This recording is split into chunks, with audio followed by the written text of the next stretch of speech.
scary movie. Well, I'm Pennywise the dancing clown. Oh, no, not the beast! Not the beast! You son of a... God, don't do that. But sometimes that is better. Hey everybody, what's up? Killjoy Jake here, and instead of having friends, I have horror movies. Today we will be going through The Conjuring from 2013 and counting how many jump scares actually happen throughout this intense and terrifying film. I recommend watching this movie on Netflix or home media before watching this video, or it will be spoiled for you. If you haven't yet, you should totally subscribe to my page, because in the month of May, I will be covering all 7 of the Conjuring universe films in this format, meaning you will now know when and where all of the jump scares are in these classic horror films. This Friday I will be posting the next one on Annabelle from 2014. Whether it's to know when to avert your eyes or when to get to that sweet nougaty center of jump scares in your movie, this film will tell you when and where all of those are. And hopefully this video can help you enjoy your favorite horror movies with or without the jump scares, however you like it. But viewer beware, you are in for a scare, because this video is obviously laced with all of the jump scares from the film. Obviously. You have been warned! Talking a bit about the film before we actually really get into it, The Conjuring is the first movie in the Conjuring universe and was directed by James Wan off of a script written by twin brothers Chad and Carrie Hayes, who also wrote that god-awful House of Wax remake 8 years prior. This is much better. Producer Peter Safran says James Wan was the first choice for directing this film. Obviously, Wan was on a huge streak of killer hit horror movies at the time, including Saw, the first 2 Insidious films, and probably the weaker of these 4, but Dead Silence, which actually made more than its budget, barely. If this series does well, I would love to do all of the Insidious movies in the future, and, you know, Dead Silence too, I guess. The Conjuring stars Patrick Wilson and Vera Farmiga as Ed and Lorraine Warren, real-life paranormal investigators who actually played a huge role in American history. You'll see what I'm talking about later this year when Conjuring 3 comes out, in June actually, so not too much later, like we got a month. Patrick Wilson previously worked with Wan on the first 2 Insidious films and is perfect in this role as Ed Warren. You also might know Vera Farmiga from Orphan, a movie from 2009 that is now getting a prequel soon, potentially releasing sometime this year. And you know your boy's gonna be covering that. Farmiga is also wonderful in the role of Lorraine, just part of the reason these movies are so effectively fun and scary. Great characters and terrifying jump scares. Speaking of scares of the jump variety, let's get to them. The film starts with Annabelle. Wait, I thought I was covering The Conjuring first. These very late 60s looking roommates explain to Ed and Lorraine that the soul of a little girl who died, Annabelle Higgins, wanted to come into the doll. When they let her move into the doll, a bunch of weird-ish started happening, including Annabelle drawing all over the walls. Aw, Annabelle! You really shouldn't be doing that, but it is impressive that you can write at a 3rd grade level already, damn. They tried throwing Annabelle out only to hear knocking at their door later that night and discover her still in the apartment.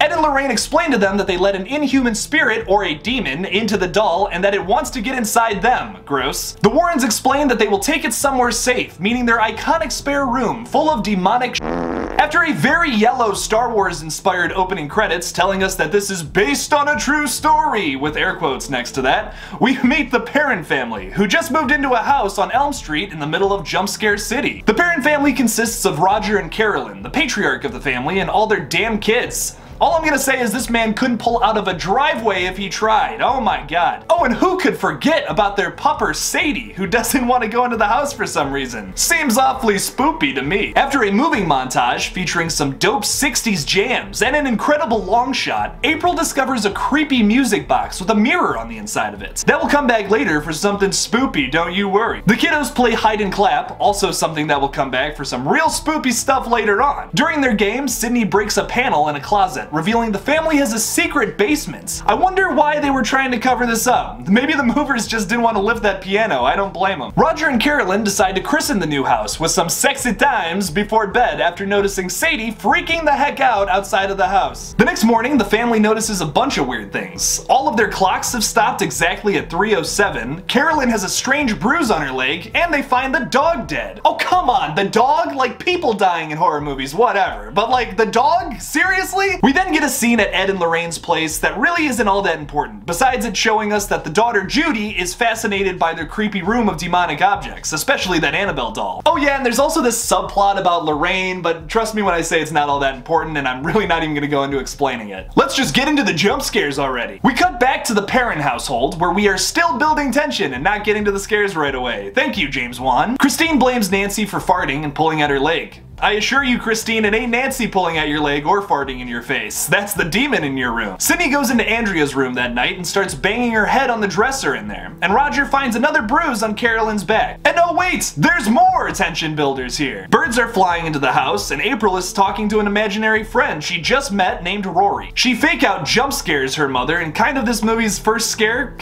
during a midday game of hide and clap. Carolyn is all freaked out by this because she definitely heard a clap and breathing from that dresser. Probably nothing, right? Right? That night, Christine is almost yanked out of bed, Paranormal Activity style, and wakes up to breathing noises coming from under her bed. With some more use of incredible camera work that this movie is just chocked full of, Christine notices the door has started to close on its own. After Nancy wakes up, it jump scares itself close.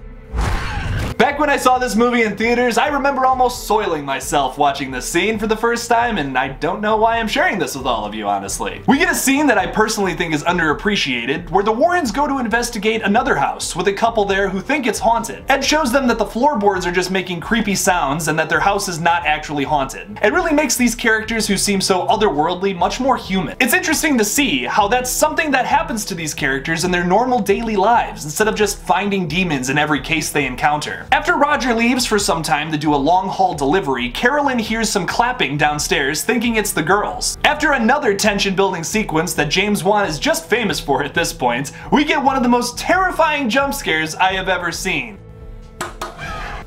We cut to Andrea's room, where Cindy is sleepwalking and trying to get into that creepy dresser again. I really wouldn't go in there after we saw those spooky hands earlier, Cindy. We then get another jump scare when we see Bathsheba on top of the dresser. She then lunges off and onto Andrea.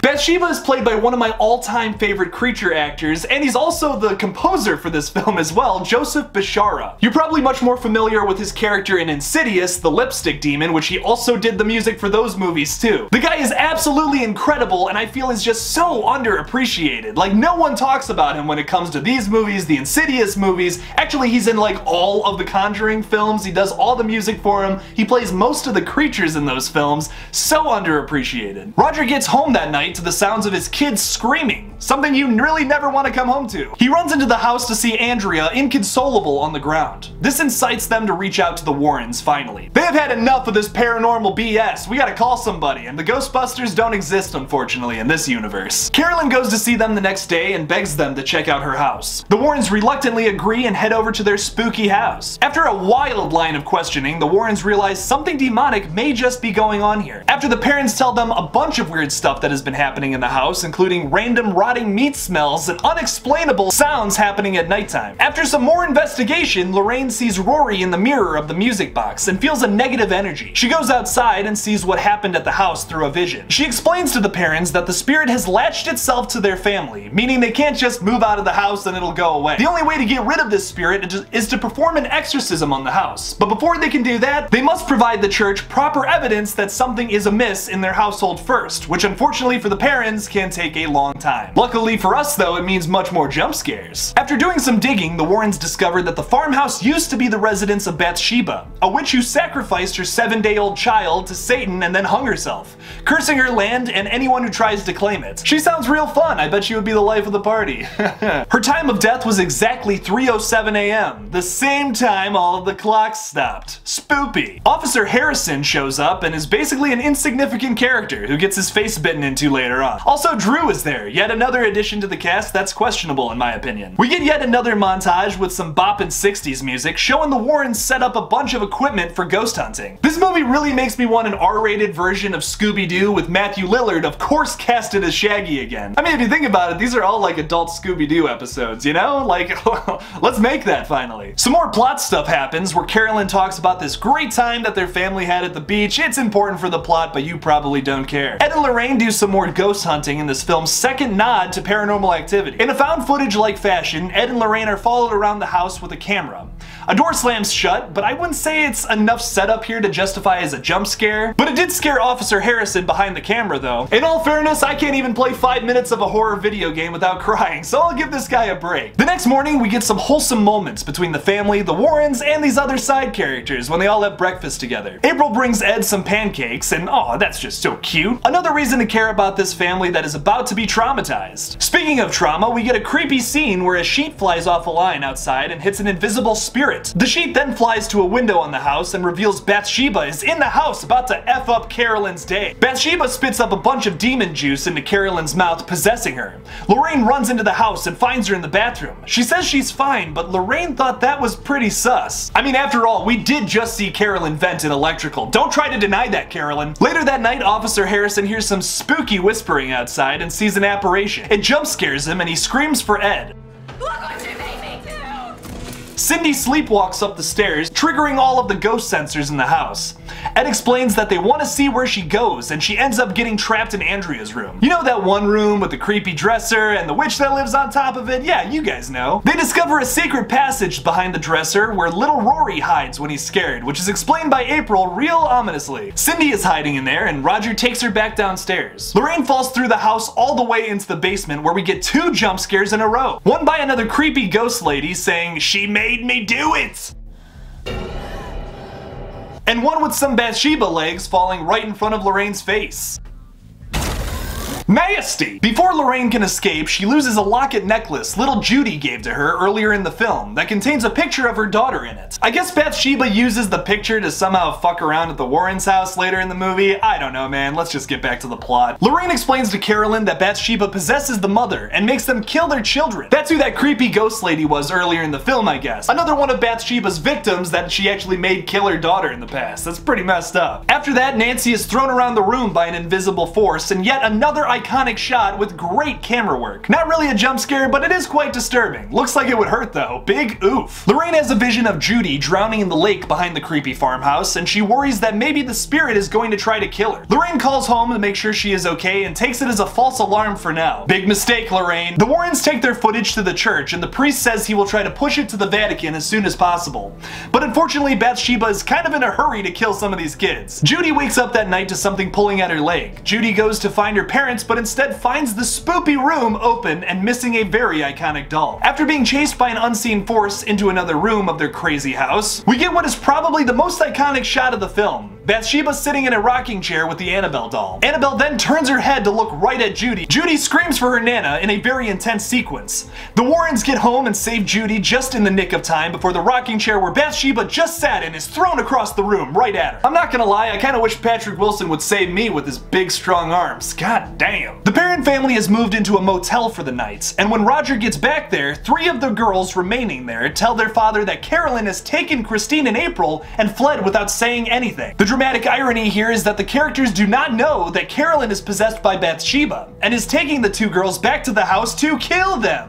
Oh my god! Roger calls the Warrens and they all start making their way back to the house for a fire keg of a 3rd act. All of the characters struggle to restrain Carolyn before she can kill her kids. They find out her connection with Bathsheba is too strong to let her leave the house, when some unseen force chokes her neck like a noose when they try carrying her out of the front door. Carolyn is then dragged down to the basement screaming for her husband. The characters split up, which is always a good idea in a horror film, and most of them run downstairs after Carolyn, where Officer Harrison gets a big chunk taken out of his face. She didn't mean it, I swear, this never happens. Ed and Lorraine determine that they are out of time and must perform the exorcisms themselves after restraining Carolyn on a chair. So remember all that subplot stuff about Lorraine having like this weird thing with all the exorcisms and all that blah blah blah? Yeah, that kind of comes back in this scene a little bit, but like I said, it's really not that important. Ed starts the exorcism by spewing some generic Latin that is spooky sounding, and Demon Carolyn starts flipping out about it. She does not like that stereotypical haunted house movie stuff one bit. It makes her so sick that she pukes up blood and turns into a demon. The exorcism is not going well so far. Ed almost gets killed twice, Carolyn is thrown around the room like crazy, and the demon within her tells Roger his entire family is going to die. Oh boy! During all of this, Drew has been looking for April, who has seemingly gone missing somewhere in the house. Christine is also still in the car outside, where a shit ton of birds start flying directly at her in the house. Alfred Hitchcock would be proud proud, Mr. Wan. Drew finds April underneath the kitchen and stupidly announces where she is, allowing Demon Carolyn to run off and go find her. She escapes the basement, sending everyone into a panic. They chase after her deeper into the walls of the house, where she grabs a hold of April. She raises her scissors to go for a stab, but just before she can do that, Lorraine touches her head and reminds her of that day at the beach. Remember that from earlier? Oh yeah, it comes back. Isn't that like really satisfying when horror movies do that? This gives Carolyn the strength to fight that demon or whatever, and Bathsheba is vanquished. Carolyn throws up all that demon juice from earlier and is no longer possessed. She profusely apologizes to April and her family, and it's a happy ending. The movie ends with the Warrens taking the music box back to their home and putting it in their spoopy room. We also get one last fake out jump scare, but come on, those don't count. According to where'sthejump.com, there are 12 jump scares in this film, but really I only counted 7 that were super effective, at least for me. Which one is the best, you'd say? I gotta give it to the clapping jump scare. I mean, like, that's so iconic, and like the one thing you think about like leaving this movie is that jump scare. It's super effective, super scary, commonly listed as one of the most effective jump scares of all time. Like, you gotta give it to that. And obviously the ones that I don't even really count as jump scares are the ones that like kinda suck. The Conjuring is one of my favorite horror films from the 2010s, but what do you all think? Did you think like this is actually a scary movie or like not really? Leave me something about it in the comments below. Thank you all so much for watching this video on The Conjuring. Don't forget to like this video and subscribe for more horror content. Next Friday I will be covering Annabelle in the same format where I go through like all the jump scares and like the plot of the film basically. So make sure to check that out. Don't forget The Conjuring 3 comes out on June 4th, which is only a month away. So exciting. That's kind of why I'm doing this whole series, like to build hype for it, I guess. Don't forget to follow me on Twitter, Instagram, TikTok. Just look up Killjoy Jake and I'll come up. Please consider supporting me on Patreon as well if you'd like to see these videos a day early. I'm gonna start doing that with this series as well as the Versus series, so if you want to see all those videos early, make sure to support me on Patreon. The link for that will be in the description below. Thank you all again for watching, and as always, don't forget to kill it out there, y'all.